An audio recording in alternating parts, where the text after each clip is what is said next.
اس کا جو اجر ہے سوائے جنت کے کچھ نہیں ہے۔ تو یقیناً ایسی مجالس جس سے آج شاید ہم محروم ہو رہے ہیں اس طرح سے اکٹھا ہو کر مجلس عزا برپا کرنا، لیکن آپ دیکھیے تاریخ میں ان پینڈیمکس کے علاوہ، یعنی آج تو ہم لاک ڈاؤن میں ہیں، خصوصاً بامبے شہر جو ہے وہ آج بھی جو ہے لاک ڈاؤن میں ہے، جہاں پر امام بارگاہ ہمارے ابھی کھلے نہیں ہیں، مساجد کھلی نہیں ہیں اور جماعتوں میں نماز نہیں ہو پا رہی ہے۔ تو اسی طریقے سے جو ہے عزاداری چونکہ ایک جماعت کا نام ہے، جمع ہونے کا نام ہے، لہٰذا اس پر بھی پابندی ہوگی۔ لیکن اس کے علاوہ اگر آپ تاریخ میں دیکھیں تو بہت بعید نہیں تھا وہ زمانہ جب عراق کے اندر جو ہے صدام ملعون کی حکومت، اور اس وقت میں اس نے کس طرح کی پابندی شیعوں پر لگا رکھی تھی، کس طرح کا ظلم و ستم اس نے جو ہے شیعوں پر ڈھایا ہوا تھا کہ اس وقت کے شیعہ شاید ہمیں ان کی زبان سے اتنا نہیں معلوم پڑ پاتا جتنا کہ جو لوگ اس وقت میں زیارتوں پر دوسرے ممالک سے جایا کرتے تھے، جیسے ہمارے اپنے والدین یا دوسرے دیگر بزرگان جو تھے جو گئے تھے اس وقت میں حج کرنے کے بعد، اس وقت زیادہ تر یہ ہوا کرتا تھا کہ حج کے ساتھ ساتھ میں زیارتیں ہوا کرتی تھیں، لہٰذا حج کے بعد جب وہ زیارتوں کے لیے گئے تو انہوں نے جو وہاں کے واقعات اور حالات کو بیان فرمایا وہ بہت سخت حالات تھے کہ وہاں کی شیعہ، کیا ان کا دل نہیں تڑپتا تھا؟ کیا وہ شیعہ نہیں تھے؟ کیا ان کے دل میں وہ حرارت نہیں تھی؟ ہر ایک کے دل میں وہی حرارت ہے۔ تو وہاں پر ایسے بتایا گیا کہ یہ لوگ بھی جب گئے، جس ہوٹل میں یہ لوگ بھی ٹھہرے ہوئے تھے، سب کے سب شیعہ تھے وہاں پر ہوٹل میں، لیکن ان کے اوپر بھی جو ہے ان کو بھی نظر بند کر کے ان کے اوپر کڑی نگرانی رکھی جاتی تھی، اور وہ خود بتاتے ہیں کہ ہم جو ہے کوئی ایک روم، ایک کمرہ جو ہے سلیکٹ کر لیتے تھے، اور آدھی رات کے بعد جا کر وہاں کل اندھیرا کر کے جو ہے سب جمع ہو جاتے تھے، اور بہت خاموشی کے ساتھ میں، بہت آہستہ آوازوں میں جو ہے ہم نوحہ ماتم کیا کرتے تھے، ماتم بھی بہت ہلکے ہاتھوں سے کیا کرتے تھے۔ اتنی پابندیوں میں بھی جو ہے ہم نے کیا وہاں پر عزاداری کی۔ تو یقیناً اس وقت عراق کے جو باشندے رہے ہوں گے، جو وہاں کے مذہب تشیع کے ماننے والے رہے ہوں گے، یقیناً انہوں نے بھی جو ہے عزا کو برپا کیا ہے۔ دیکھیے ان کے بھی جلوسوں کے نکلنے پر پابندی تھی، جلوس بھی نہیں نکل سکتے تھے، مجلس بھی کہیں مسجدوں میں، امام بارگاہ حسینیات تو بالکل ویران ہو چکے تھے، بلکہ وہ توڑے جا رہے تھے، گرائے جا رہے تھے۔ امام حسین کی زری پر جانے کی ممانعت تھی، اور صرف یہ باہر کے لوگوں کو جو ہے چلو اجازت ہو جاتی تھی کہ وہ جائیں اور وہاں پر ذریعہ مبارک پر، روضہ مقدس پر جا کر جو ہے اپنا سلام پیش کریں اور مولا کو تعزیت پیش کریں وہاں۔ لیکن ایسے حالات گزرے ہیں، تو انہی حالات کے دیکھتے ہوئے آج اگر ہم پر یہ وقت بنائے، اللہ تعالیٰ بہت کریم ہے اور بہت رحیم ہے، رحمان و رحیم ہے، اس کی رحمت جو ہے ہمیشہ اس کے غضب پر سبقت پاتی ہے۔ تو اگر یہ حالات بنے بھی ہیں تو خداوند عالم بھی جانتا ہے کہ ہم میں یہ جذبہ ہے، جہاں پر جو ہے ہم مجلسوں کے لیے گھر سے باہر نکلیں، اپنی مسجدوں کو جو ہے امام حسین کے نعروں کے ساتھ میں، امام حسین کے نام کے ساتھ میں جو ہے انہیں پر رونق بنائیں، عزا خانوں کو سجائیں، ان کو ویران نہ چھوڑیں۔ اللہ تعالیٰ بھی یہ جانتا ہے کہ ہم بھی جو ہے امام کی یاد میں جلوس نکالنا چاہتے ہیں، ہمیں جو ایسی رسمیں یا رواج جو ہمارے درمیان ہیں جو اسلام کے مخالف نہیں ہیں، دین کے مخالف نہیں ہیں، ایسے رواج خداوند عالم خود پسند کرتا ہے کہ جس سے یاد حسین تازہ ہو جاتی ہے۔ لیکن آج اگر ہم پر پابندی لگی ہے تو یہی پابندی صرف شیعوں پر تو نہیں لگی، یہ دوسرے مذہب والوں پر بھی جو ہے لگی ہے یہی پابندی، چاہے وہ ہندو ہو، چاہے مسیحی ہو، چاہے پارسی ہو، یہ تمام لوگوں پر وہی ممانعت ہے، وہی گائیڈ لائنس ان کو بھی فالو کرنی ہے۔ تو جیسے وہ اپنے تہوار منا رہے ہیں، ابھی ہمارے درمیان سے یہ جنماشٹمی گیا اور دیگر اور تہوار جو ہے ان کے ہمارے درمیان سے گئے، انہوں نے ان کی بھی ایک جماعت اکٹھا ہوتی ہے، لیکن وہاں پر انہوں نے بھی اس چیز کو فالو کیا۔ تو ہم تو بہترین دین کے ماننے والے ہیں، پرفیکٹ دین کے ماننے والے ہیں، اور ہم اس وقت میں جو ہے ہم اپنے امام کے نمائندے بن کر کھڑے ہیں۔ خود اماموں نے کہا ہے کہ ہمارے لیے جو ہے زینت کا سبب بنو، رسوائی و ذلت کا سبب نہ بنو۔ تو آج یہی ہمارا آپ سمجھ لیجئے کہ امتحان ہے، آج ہم کیسے اپنے آپ کو دنیا کے سامنے پیش کریں گے۔ ہر عالم یہی کہتا ہے کہ تمہیں اپنے ملک کے قوانین کو فالو کرنا ہے، تم ان کا جو ہے النگھن نہیں کر سکتے، تم اس کے خلاف تم اس کے حد سے تجاوز نہیں کر سکتے، اس میں خلاف نہیں جا سکتے۔ تو آج ایسا تو نہیں کہ انہوں نے بالکل بھی پابندی لگا دی ہے. جی دیکھیے اگر آج ہمارے پاس وہ والے جو حالات نہیں ہیں جو پہلے ہوا کرتے تھے، لیکن آج کچھ دوسرے اس کے پازیٹیو رخ آ گئے ہیں جس کے ذریعے سے آج بھی ہم آزاداری کر سکتے ہیں. جہاں تک یہ جو سوال ہے آپ کا جی کہ اسے کوئی نام دینا کہاں تک ٹھیک ہے، جی یہ آزمائش ہے یا عذاب ہے یا عبرت ہے، کیا ہے اس کے اندر، تو اس کے لیے میں آپ کو یہ کہنا چاہوں گی کہ ہم کوئی نہیں ہوتے ہیں کہ ہم اس کو جو ہے کسی عذاب کا نام دیں یا اسے آزمائش کا نام دیں. اگر ہم دیکھیں کہ سارے نظام میں اللہ نے کائنات کا نظام ایسا بنایا ہوا ہے جہاں پر اگر پانی ہے تو اللہ نے آگ بھی رکھی ہے، گرمی ہے تو ساتھ میں ٹھنڈی بھی ہے، اگر میٹھا ہے تو ساتھ میں کھٹاس بھی ہے، اگر ہمارے پاس دن ہے تو رات ہے، روشنی ہے اندھیرا ہے، اونچ ہے نیچ ہے، عزت ہے ذلت ہے. اگر یہ دو آپ کو سیمنگلی کانٹرڈکٹری چیزیں اگر دکھتی ہیں تو کیا آپ ایک کو کہیں گی ایک عذاب ہے اور دوسرا جو ہے ہماری آزمائش ہے؟ یہ تو ہم نہیں کہہ سکتے، بلکہ یہ دونوں جو ہے اللہ تعالیٰ کی نشانیاں ہیں اور وہ جو جب چاہتا ہے تب دکھاتا ہے. جی تو اگر ہم اس کی طرف نظر کریں تو ہم ان چیزوں سے جیسے چاہیں ہم فائدہ اٹھا سکتے ہیں. اس کے غلط طریقے بھی ہیں، ہم اس سے غلط فائدہ بھی اٹھا سکتے ہیں کہ رات کی تاریکی میں بیٹھ کر، جیسے قرآن کریم مینشن کرتا ہے کہ رسول اللہ کے خلاف پلاٹس بنایا کرتے تھے، یعنی رات کا صحیح فائدہ اٹھانے کے بجائے جو ہے غلط فائدہ اٹھایا گیا، جس کے وجہ سے وہ عذاب کے مستحق ہو گئے، وہ ان کے لیے عذاب بن گیا. لیکن جنہوں نے جو ہے اس رات میں اگر کوئی ان کے اوپر مشکل آئی، کوئی پریشانی آئی، بیٹھ کے جو ہے اللہ کا قرب حاصل کرنے کے لیے مصلی پر بیٹھ کر گڑ گڑایا، اس کے سامنے توبہ کیا، مغفرت کی، تو یہ کہہ سکتے ہیں کہ ایک آزمائش تھی جو اس کے مرتبے کو اور بلند کر رہی تھی اور اسے اللہ سے قریب کر رہی تھی. تو اسی طریقے سے آج کی یہ جو وبا ہے اگر ہم دیکھیں تو سب سے پہلے انسان کو کچھ اس میں سے عبرت ملی ہے. عبرت یہ ملی ہے کہ اللہ قادر مطلق ہے، بالکل وہ جو چاہے کرنا وہی ہو کے رہتا ہے، اور کوئی بھی طاقت جو ہے اس کے کام میں آڑے نہیں آ سکتی ہے، حائل نہیں ہو سکتی ہے. اسی طرح سے اللہ نے دیگر مثالیں بھی پیش کی ہیں کہ کس طرح سے اللہ اپنی قدرت کو ظاہر کرتا ہے. قرآن کریم میں کبھی جو ہے مچھر کی مثال دیتا ہے، کبھی جو ہے مکھی کی مثال دیتا ہے، اور یہ مچھر ہی تھا جو کہ نمرود جیسے ظالم خدائی کا دعویٰ کرنے والے جی ظالم بادشاہ کے جو ہے ناک کے اندر گھس گیا اور اس کے برین میں پہنچ کر جو ہے اس کا برین ڈیمیج کر کے اور اسی سے اس کی موت ہو گئی. تو خداوند عالم نے اپنی قدرت دکھانا چاہی ہو سکتی ہے اس کے ذریعے سے. اور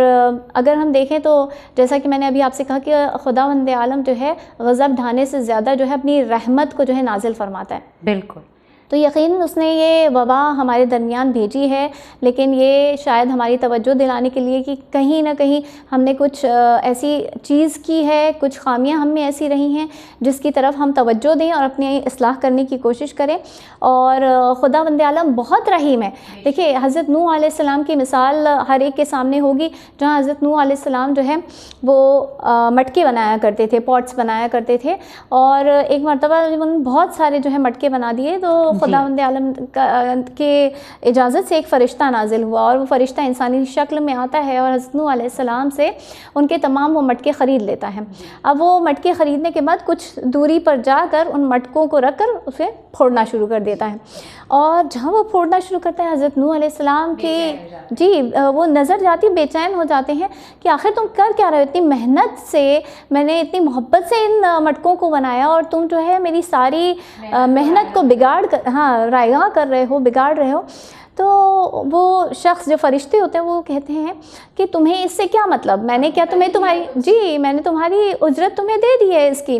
تو حضرت نوح علیہ السلام وہی کہتے ہیں کہ اجرت دے دی، لیکن میں نے جو اس میں اپنے ایموشنز کو لگایا ہے، جو اپنی محبت اس میں خرچ کی ہے، تو اس کی وجہ سے مجھے بہت تکلیف ہو رہی ہے کہ تم نے اگر خریدا ہے تو صحیح طریقے سے استعمال کرو. تو وہی فرشتہ جو ہے پلٹ کر انہیں یہ سوال کرتا ہے کہ جب آپ اپنی امت کے لیے عذاب کی دعا کرتے ہیں تو آپ کو نہیں لگتا کہ خداوند عالم اتنا رحیم اپنی مخلوق سے کتنی محبت کرتا ہوگا؟ اور جب آپ ایسی دعا کرتے ہیں اور اسے چاہتے ہیں کہ جو ہے فوراً فلفل ہو جائے، فوراً خداوند عالم عذاب نازل کر دے، تو کیا آپ خدا کے لیے کیا سمجھتے ہیں کہ جو کہ 70 ماؤں سے زیادہ محبت رکھتا ہے، اور 70 تو صرف ایک جو ہے میٹافوریکل فگر ہے جو ہمارے سامنے پیش کیا گیا ہے. تو یہی چیز ہے کہ اللہ تعالیٰ بہت بہت رحمان الرحیم ہے، اس کی رحمت سے کبھی مایوس نہیں ہونا چاہیے، اور ہمیں جو ہے اپنے اندر جھانک کر دیکھنا چاہیے کہ ہم ہم میں کیا خامی رہ گئی، اس لیے کہ ہم اکثر دوسروں کو دیکھتے ہیں اور دوسروں کو بلیم کرنے کی ہماری عادت سی ہو گئی ہے کہ ہر چیز کے لیے دوسرا رسپانسبل ہے، ہم کبھی اپنے آپ کو رسپانسبل نہیں ٹھہراتے کسی چیز کا۔ گھر میں اگر کچھ ہمارے ساتھ پریشانی آتی ہے تو یقیناً اس نے جادو کیا ہوگا، اس نے نظر لگائی ہوگی، یہ سب ہمارے سوسائٹی کا جو رجحان ہے ان چیزوں کی طرف ہے۔ ہم یہ نہیں دیکھتے کہ ہم نے ایسا کون سا عمل کیا ہے جس کے نتیجے میں شاید ہمارے ساتھ یہ ہو رہا ہے۔ جی، تو یہی سب چیزیں کہ اس وبا نے ہمیں مجبور کیا کہ ہم جھانکیں اپنے اندر، جی، اور اپنی اصلاح کریں، تزکیہ نفس کریں۔ اور ایک چیز اور جو آخری نقطہ بتانا چاہتی ہوں وہ یہ کہ ایک انسان جو ہوتا ہے جب تک مشکلات میں نہیں گھرتا ہے، جب تک پریشانیوں میں مبتلا نہیں ہوتا، تب تک وہ اپنے پوٹینشیل کو نہیں پہچان سکتا کہ مجھ میں کیا پوٹینشیل ہے، میں کیا بن سکتی ہوں، میں کیا بن سکتا ہوں، میں کیا کر سکتی ہوں، کیا کر سکتا ہوں۔ تو یہ مشکلات نے لوگوں کو ایک چیلنج پیش کیا جہاں پر آپ دیکھ رہے ہیں کہ دیگر افراد کچھ ہوں گے جو بیٹھ گئے ہوں گے بالکل مایوس ہو کر کہ ہم تو اس کے سامنے بس بے بس ہو کر بیٹھ گئے ہیں، گھٹنے ٹیک دیے ہیں اس کے سامنے، اور کچھ ہوں گے جنہوں نے ان کو چیلنج سمجھ کر جو ہے اس کا مقابلہ کیا ہے، اور الحمدللہ وہ پروگریس کر رہے ہیں کہ ہم کو کس طرح سے اس کے ساتھ میں جو ہے اس کو فیس کرتے ہوئے اپنی زندگی کیسے آگے بڑھانا ہے۔ بالکل، یقیناً ہم اس کو کوئی نام نہیں دے سکتے ہیں کیونکہ خداوند عالم نے ہمارے سامنے اس دنیا میں ہر طرح کی چیزیں رکھی ہوئی ہیں، یہ ہم پر ڈپینڈ کرتا ہے یا ہم پر اس کی ذمہ داری ہے کہ ہم اسے کس طرح سے اپنے لیے یا تو اسے چاہیں تو رحمت کا ذریعہ بنا لیں یا تو چاہے تو اسے اپنے لیے عذاب کا ذریعہ بنا لیں۔ بالکل بجا فرمایا آپ نے خواہر۔ جی، اور ایک چیز بس یہ کہ اگر ہمیں یہ جاننا ہو کہ یہ عذاب ہے یا آزمائش ہے، جی بالکل، تو اس کے لیے مولا کائنات امیر المومنین علی ابن ابی طالب علیہ السلام کا بہترین قول ہے۔ انہوں نے فرمایا کہ اگر تمہیں جاننا ہو کہ فلاں کوئی مشکل جو ہے یا کوئی پریشانی ہے وہ تمہارے لیے عذاب کے طور پر نازل ہوئی ہے یا پھر آزمائش کے طور پر، تو اس وقت اپنے آپ کو دیکھو کہ تم اس وقت اللہ سے قریب ہو رہے ہو یا اس سے دور ہو رہے ہو۔ اگر دور ہو رہے ہو یہ اللہ کا عذاب ہے، فوراً جو ہے اس کی طرف پلٹ کر آ جاؤ، توبہ کر لو۔ اگر آزمائش ہوگی تو تم اپنے آپ کو اللہ کے اور قریب دیکھ رہے ہوگے۔ کیا بات ہے، کیا بات ہے، بے شک۔ اور یہ ایک حدیث مولا کی آپ کی زندگی کے ہر پہلو پر، وہ چاہے اتنی بڑی دنیا کے پینڈیمک پہ آپ اس کو ریلیٹ کر کے دیکھ لیجئے یا چاہے اپنی زندگی کے کسی چھوٹے سے مسئلے مسائل کے ساتھ آپ اس کو ریلیٹ کر لیجئے، ہر جگہ بجا بیٹھے گی۔ بہرحال خواہر، میرا اگلا سوال جو آپ سے ہے، جیسا کہ میں نے ابتدا میں ہی اس ایپیسوڈ کے بیان کیا کہ اگر ہم سمجھیں کہ اگر اس کو ہم آزمائش کے نظریے سے ان حالات کو، ان موجودہ حالات کو دیکھنا چاہیں تو وہ کون سے پہلو ہو سکتے ہیں جو اسے ایک آزمائش بناتے ہیں؟ کیا مقصد الہی ہو سکتا ہے؟ کس طرح سے اللہ ہماری آزمائش لینا چاہ رہا ہے بالخصوص ایام اعزا کو نظر میں رکھتے ہوئے؟ اگر ہم ان حالات پر غور کریں اور ہم جو ہے پہلے بھی حالات پر غور کریں اپنے سے پہلے، تو دیکھیے آزمائش ہر ایک کی ہوئی ہے، اور جو آزمائش انبیاء و اوصیاء کی ہوئی ہے وہ کسی کی اس طرح سے آزمائش نہیں ہے۔ یہ خود جو ہے رسول خدا صلی اللہ علیہ وآلہ وسلم کا قول ہے کہ جتنا اللہ تعالیٰ انبیاء و اوصیاء کو آزماتا ہے اتنا کسی کو نہیں آزماتا۔ اور اس میں ہمیں دیگر انبیاء کی ہسٹری جو ہے یا ان کے قصے جو ہیں وہ قرآن کریم میں درج کیے گئے ہیں۔ حضرت ایوب علیہ السلام، ان کا سب کچھ چھن گیا، حتیٰ کہ ان کی اولاد فوت ہو گئی، ان کی کھیتی باڑی، مال دولت، صحت تک جو ہے ان کی چلی گئی۔ اس وقت میں کسی اور ان کے اپنے اصحاب انہیں چھوڑ کر چلے گئے، صرف کون ساتھ رہا ان کے؟ صرف ان کی بیوی، جی، ان کی زوجہ ساتھ میں رہی ان کے۔ لیکن اس وقت بھی جیسے شیطان نے کہا تھا کہ یہ سب تو نے ان کو نوازا ہے، اتنی نعمتیں دی ہیں، لہٰذا یہ آپ کا تیرا شکر ادا کرتے ہیں اور تیری عبادت میں مشغول رہا کرتے ہیں، اگر تو ان سے چھین لے یہ سب تو دیکھنا یہ سب کچھ ختم ہو جائے گا۔ لیکن حضرت ایوب اس وقت بھی جو ہے شکر پہ شکر بجا لاتے رہے اور اس آزمائش میں کامیاب ہو گئے، کیونکہ وہ اللہ سے اور قریب ہو گئے۔ اس وقت میں انہوں نے کسی بات کی شکایت نہیں کی، میری اتنی اولاد تھی یا میرے پاس اتنا مال و دولت تھا یا میرے اتنے جو ہے فالوورز پیروکار تھے، کسی بات کی شکایت نہیں کی انہوں نے، صحت تک کی جو ہے شکایت نہیں کی۔ تو اس وقت تو یہ ان کی آزمائش رہی۔ اسی طرح سے دیگر انبیاء کی جو ہے آزمائشیں ہوتی آئی ہیں، حتیٰ کہ رسول خدا صلی اللہ علیہ وآلہ وسلم کو جس طرح سے آزمایا گیا وہ سخت، اور اس لیے یہ کہ رسول اللہ نے یہ فرمایا تھا حسین منی وانا من حسین، یعنی کہ میں حسین مجھ سے اور میں حسین سے ہوں. گویا رسول اللہ یہ فرما رہے تھے کہ اگر حسین کے ساتھ بھی جو مصیبت ہے وہ میری مصیبت ہے، وہ حسین کی اپنی مصیبت نہیں ہے الگ، بلکہ میری مصیبت ہے. اسی طرح سے میری دختر گرامی فاطمۃ الزہرا سلام اللہ علیہ کے جو مصائب ہوں گے وہ میرے مصائب ہوں گے، علی کے جو مصائب ہوں گے میرے مصائب ہوں گے. تو رسول اللہ کا سب سے سخت امتحان ہوا، کیونکہ وہ سب کچھ جانتے ہوئے کہ میرے بعد کیا ہونے والا ہے میری اپنی اولاد کے ساتھ، میرے اہل بیت کے ساتھ، انہوں نے اس کو برداشت کیا، اسے قبول کیا. جی.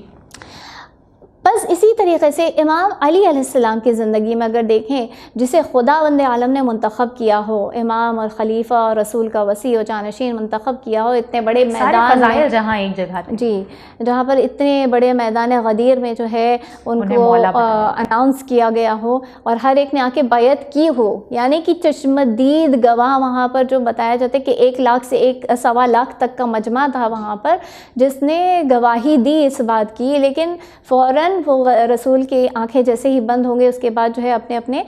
گواہی سے مکر گئے اور اپنی زبان سے مکر گئے. تو کیا امام علی علیہ السلام کی یہ 25 سال جو تھے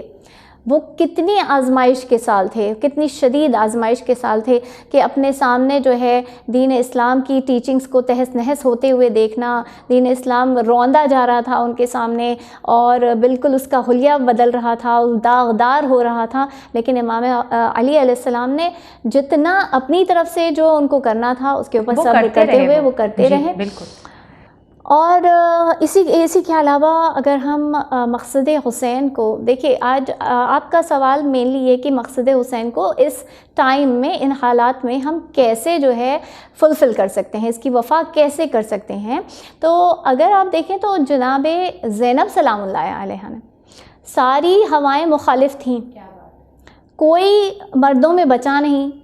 اور ایک عورت کے لیے چاہے عورت کتنی ہی بولڈ، کتنی ہی کیا نہ ہو جائے، لیکن ایک مرد اس کے لیے ہمیشہ سہارا رہتا ہے. جب تک مرد رہتے ہیں موجود تو ایک ہمارے لیے ایک ڈھارس بندی ہوئی رہتی ہے کہ ہاں یہ مرد ہے ہمارے لیے. اس وقت میں اور سارے کے سارے اس وقت میں جو ہے دشمن مرد تھے، اتنی یزیدی فوج، پردیس کا ماحول، اس میں قید کیا جانا، اسیر بنایا جانا. کوئی ہم جیسے عام لوگ تو نہیں تھے جو اسیر کیے جا رہے تھے. حد یہ کہ فزیکلی جتنے ان کے اوپر زخم تھے اتنے ہی ان کے دل پر جذباتی زخم بھی تھے. جی، ایموشنلی ان کو جو ہے تار کر دیا گیا اور فزیکلی جو ہے ان کو اتنا زخمی کر دیا گیا. سائیکولوجیکلی جو ہے ان کے اوپر بہت زیادہ ایک سٹریس یا کہہ سکتے ہیں کہ بہت زیادہ جو جیسے میں نے کہا ساری ہوائیں مخالف تھیں. اور ان کو ایسے میں نہ صرف جو ہے قیدی بنا کر لے جایا جا رہا ہے بلکہ باقاعدہ ان کی تشہیر کی جا رہی ہے اور یہ کہہ کر پکارا جائے یہ باغیوں کا قافلہ تھا، یہ باغیوں کا قافلہ ہے جسے ہم نے حراست میں لیا ہے. کتنی ان کے اوپر جو ہے ان کو کیا اس وقت میں محسوس ہو رہا ہوگا، لیکن اس کے باوجود انہوں نے ہی تاریخ کربلا کو ہم تک پہنچایا ہے. اگر ان کے پیغامات نہ ہوتے، ان کی تبلیغ نہ ہوتی، انہوں نے جس طرح سے جو ہے یزید کے دربار میں کھڑے ہو کر اتنے سارے مختلف ممالک کے نمائندے وہاں پر موجود تھے جو ہم کہتے ہیں 700 کرسی نشین تھے وہاں، ان کے درمیان کھڑے ہو کر زنجیروں میں، رسیوں میں، جس طرح سے سید سجاد اور جناب زینب نے وہاں پر حق بیان کیا ہے اور پیچھے نہیں ہٹے. یہی تو مقصد عزا تھا. کیا جناب زینب نہیں عزادار تھیں؟ سب سے بڑی عزادار تو امام حسین کے بعد وہی تھی. تو انہوں نے جس طرح سے عزاداری کی ہے، آج ہم بھی اسی طرح سے، ہمارے پاس تو اتنی پابندیاں بھی نہیں ہیں، ہمارے پاس اتنے سارے وسائل ہو گئے ہیں کہ بہت بآسانی ہم جو ہے اس عزاداری کو لوگوں تک پہنچا سکتے ہیں. تو یہ تمام چیزوں کے دیکھتے ہوئے ہمیں یہ سمجھنا چاہیے کہ آج کے حالات میں جو ہے ہماری عزاداری کبھی نہیں رک سکتی ہے، اور اس لیے نہیں رک سکتی ہے کہ دو بڑی ہستیوں کا وعدہ ہے ہمیں کہ عزاداری جو ہے تا قیامت رہے گی. اس لیے کہ جب امام حسین نے نوک نیزہ سے خداوند عالم کے کلام کا ذکر کرتا رہا، وہ سر جو نوک نیزہ پر قتل ہونے کے بعد بھی جو ہے اللہ کا ذکر کر رہا ہے، تو خداوند عالم نے بھی تو وعدہ کیا ہے کہ جو بھی میرا ذکر بلند رکھے گا میں اس کا ذکر عام کر دوں گا۔ بس پروردگار عالم کا یہ وعدہ ہے کہ اے حسین تو نے میرا ذکر قائم رکھا اپنی شہادت کے باوجود، اب میں تا قیامت تیرا ذکر جو ہے قائم و دائم رکھوں گا۔ تو ہم کبھی یہ نہیں سوچے کہ عزاداری بند ہو جائے گی یا عزاداری کم ہو جائے گی، یہ بالکل بھی نہیں ہو سکتا۔ عزاداری کا صرف ایک طریقہ بدل جائے گا جو ہر زمانے میں بدلتا ہے، ایسا ہم کبھی نہیں کہہ سکتے کہ ہمیشہ یہی طریقہ رہا ہے۔ جیسے ہم نے پہلے بھی ڈسکس کیا کہ ہر ملک کے، ہر علاقے کے اپنے اپنے رسم و رواج ہوتے ہیں، اپنے اپنے طریقے ہوتے ہیں عزا کرنے کے، جو ہمیں شاید دوسرے ملکوں کے شاید طریقے نہ سمجھ میں آئیں، ان کو ہمارے طریقے نہ سمجھ میں آئیں، لیکن جو بھی چیز ہمیں امام حسین کی یاد دلا دیتی ہے اور وہ دین سے ٹکراتی نہیں ہے، وہ عزا کے لیے استعمال کی جا سکتی ہے۔ تو بالکل اسی طریقے سے آج اللہ کا وعدہ ہے اور یہ جناب سیدہ کی دعا ہے۔ بے شک، اور یقیناً یہی آزمائش ہے کہ اگر ہم تم سے تمہارے تمام حربے چھین لیں، اس کے باوجود تم کس طرح سے مقصد حسین کو پھیلا سکتے۔ جی جی جی۔ تو اگلا سوال جو ان لوگوں کے لیے میں آپ سے کرنا چاہ رہی ہوں کہ ہمارے معاشرے میں عزاداری امام حسین ایک بہت ہی جذباتی فیکٹر ہے، ایک بہت ہی ایموشنل فیکٹر ہے۔ حد یہ ہے کہ اس وقت جو نوجوان ہیں وہ ایسے کلمے بھی اپنی زبان سے جاری کر رہے ہیں کہ ہم اپنی جان دے دیں گے، جان جاتی ہے تو جائے، کیا ہوگا، بیمار ہی تو ہوں گے، فوت ہی تو ہوں گے، لیکن عزاداری نہیں چھوڑیں گے۔ ہم مجلسوں کو انہی شان سے برپا کریں گے جن شان سے وہ برپا ہوا کرتی تھی، جلوسوں کو اسی شان سے برآمد کریں گے جس شان سے وہ برآمد ہوا کرتے تھے۔ تو کیا یہ موقع، یہ حالات ایموشنلی فیصلہ لینے کے ہیں یا پھر اپنے ایموشنز کے اوپر پریکٹیکیلٹی کو فوقیت دیکھ کر اپنے ذہن کو اپنے اشرف المخلوقات ہونے کا ثبوت دینے کا وقت ہے؟ آپ ان نوجوان کے لیے علماء کیا فتوے اور کیا حکم بیان کر رہے ہیں وہ بتائیں۔ دیکھیے، یہ جو آپ نے جملہ کہا کہ اس طرح سے عزادار کہہ رہے ہیں کہ ہم اسی شان سے جلوس برآمد کریں گے، اسی شان سے مجالس عزا برپا کریں گے، سب سے پہلے تو انسان جو ہے تھوڑا ہمبل ہو جائے اس چیز میں کہ عزاداری ہم سے نہیں ہے، ہم عزاداری کی وجہ سے۔ بے شک، سبحان اللہ۔ اور شان ہم نہیں بخشتے ہیں عزاداری کو، شان بخشنے والا خود خداوند عالم ہے اور بی بی سیدہ ہیں، ہم نہیں بخش سکتے اس کو جو شان۔ اور عزاداری کرنے والے صرف ہم نہیں ہیں، ملائکہ جو اللہ کے معصوم ملائکہ ہیں وہ آسمانوں میں بھی، زمین میں بھی، جہاں جہاں مقیم ہیں وہاں عزاداری برپا کر رہے ہیں۔ جانور جو ہے امام کے عزادار ہوا کرتے ہیں، جتنے جو چرند پرند ہوتے ہیں وہ سب جو ہے امام کے عزادار ہوتے ہیں، صرف اکیلے انسان نہیں ہے جو عزادار ہے۔ جنات میں ہوتے ہیں مومنین جو عزاداران امام حسین علیہ السلام ہے، تو عزاداری ہم سے بالکل بھی نہیں ہے۔ تو ہم اس بات کا خیال رکھیں جب بھی ہم ایسے جملے صادر کرتے ہیں اپنی زبان سے، تو بہت کیئرفلی سوچ کر اور پھر ایسے جملے جو ہے وہ ادا کریں۔ دوسرا، اگر ہم حدیثوں کا مطالعہ کرتے تو حقیقی عزاداری کیا ہے جو معصومین علیہ السلام نے بتائی؟ حقیقی عزاداری تو یہ ہے کہ ہم امام حسین کے قبر پر موجود ہوں، وہاں پر موجود ہو، اس لیے کہ جناب سیدہ کو پرسہ دینا ہے، وہ وہاں موجود ہوتی ہیں، زائرین کا استقبال کرتی ہیں، ان کے لیے مغفرت کی دعا کرتی ہیں جو وہاں پر موجود ہوتے ہیں۔ صبر ہمیشہ جو ہے معصیت پر نہیں ہوتا بلکہ اطاعت پر بھی ہوا کرتا ہے،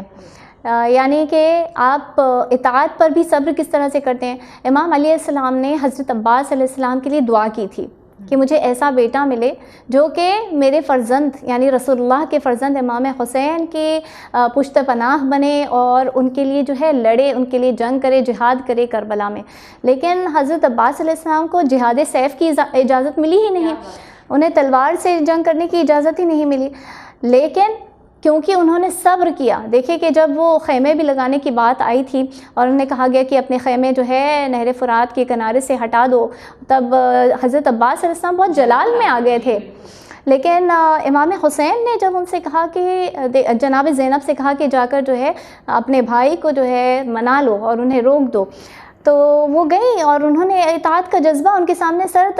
تسلیم خم کر دیا، اور اس کے بعد جو ہے انہوں نے بات کو مان لی، یعنی کیونکہ حضرت عباس علیہ السلام جو کہ جانتے ہیں کہ میں اسی کے لیے جو ہے یہ میرے بابا نے خواہش ہی اسی لیے کی تھی کہ میں کربلا میں اپنے بھائی اپنے آقا کی مدد کر سکوں، ان کی نصرت کر سکوں، لیکن جہاں امام کا حکم ہے تو اس حکم کے سامنے پورے سر اپنے گھٹنے ٹیک دیے. بس اسی طریقے سے آج اگر ہم کو صبر کرنا پڑ رہا ہے کہ ہمارے اس کرنے سے جو ہے ہمارا وقت کا امام راضی ہو جائے گا. دیکھیں علماء دین اس وقت میں اس غیبت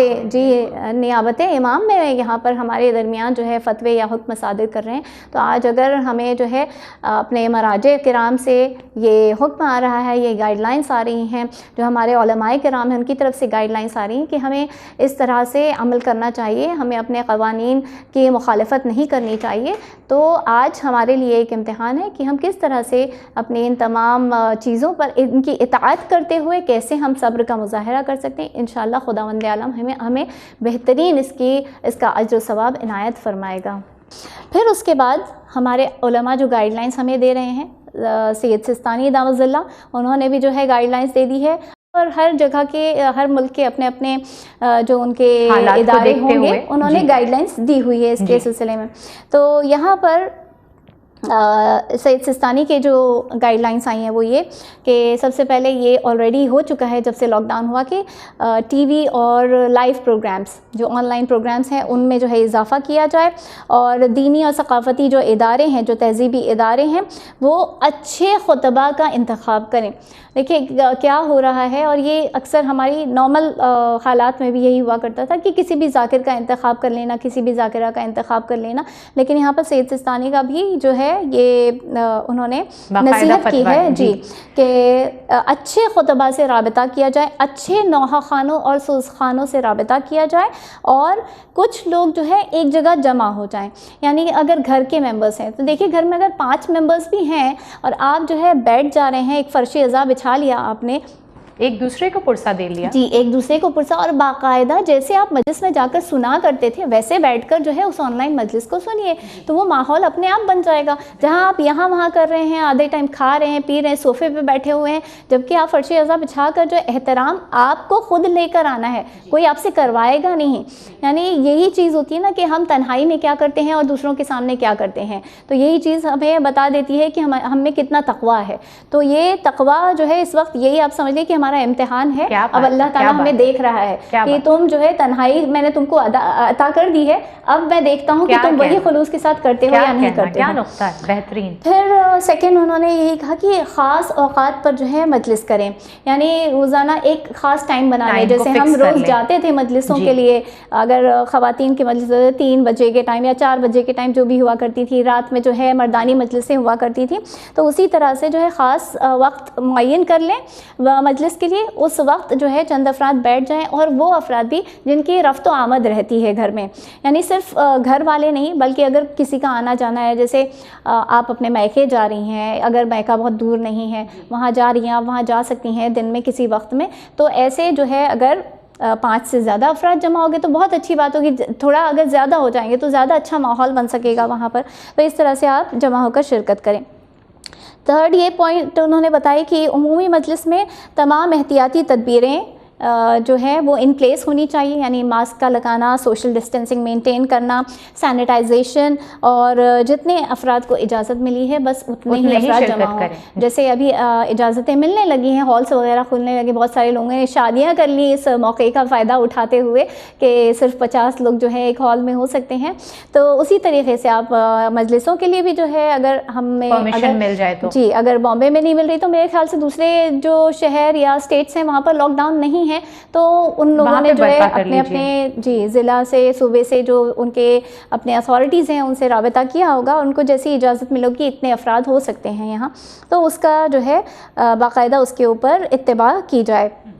اور پھر اس کے بعد عزا کا پیغام پہنچانے کے لیے جو ہے ہم اداروں میں بھی, اگر ادارے بند بھی رہ رہے ہیں تب بھی اداروں میں بھی سیاہ پرچم لگا دیں, علم مبارک جو ہے چوراہوں وغیرہ پر لگا دیں, تاکہ ہم لوگوں کو بھی جو ہے بتا سکیں آ گیا وہ مہینہ جس میں ہم جو ہے مقصد حسین کو آپ لوگوں تک پہنچاتے ہیں. گلیوں میں, راستوں پر ہم لگا دیں جہاں پر ان کی توہین نہ ہو, ایسی جگہوں پر لگائیں. لیکن اس کا بھی خیال رکھیں کہ کسی کی ذاتی ملکیت پر ہم یہ کام نہیں کر رہے ہوں, یعنی غصبی طور پر نہیں ہو جائے ہمارا یہ کام, یعنی اجازت لے لیں. اور انہوں نے یہ کہا ہے کہ دیکھیں مذہب جو ہے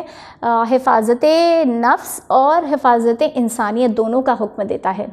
یعنی آپ کو ہر حال میں جو ہے اپنی جان کو بچانا لازم ہے، ساتھ میں دوسروں کی بھی جان کو بچانا لازم ہے. بالکل. اور اسی لیے جو